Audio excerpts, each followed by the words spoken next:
তুমি অধম, তাই বলিয়া আমি উত্তম হইব না কেন? ভাব সম্প্রসারণ।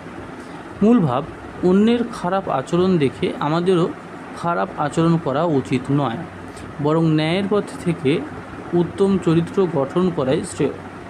সম্প্রসারিত ভাব, মানুষের চরিত্র ও আচরণ তার নিজস্ব গুণ ও মূল্যবোধের ওপর নির্ভর করে। অন্য কেউ যদি অন্যায় বা খারাপ কাজ করে তাহলে তার প্রতিক্রিয়ার আমাদেরও খারাপ হওয়া উচিত নয়। প্রকৃত মানবিক গুণ হলো নৈতিকতা বজায় রাখা ও সৎ পথে থাকা। যদি আমরা অন্যের দোষ দেখে নিজেরাও সেই পথে চলি, তবে সমাজে কিন্তু অশান্তি ও অবক্ষয় সৃষ্টি হবে। জীবনে উন্নতি ও সাফল্যের জন্য সততা, নৈতিকতা ও উদার মানসিকতা অপরিহার্য। খারাপ মানুষের প্রতিহিংসাপূর্ণ আচরণ দেখে যদি আমরাও তেমন আচরণ করি, তবে আমরা আর উত্তম মানুষ থাকব না। আমাদের উচিত খারাপের বিরুদ্ধে ভালোকে প্রতিষ্ঠিত করা, অন্যায় সহ্য না করা, তবে নিজেও কিন্তু অন্যায় না করা। তবেই সমাজে ন্যায় ও শান্তি বজায় থাকবে।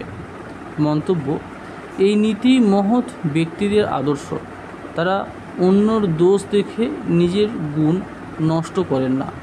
আমাদেরও উচিত ধৈর্য ধারণ করা এবং নিজের নীতিতে অবিচল থাকা। তাই কেউ অদম হলেও আমি উত্তম হইব না কেন, এটাই কিন্তু প্রত্যেকটা মানব জীবনের মূল শিক্ষা হওয়া উচিত।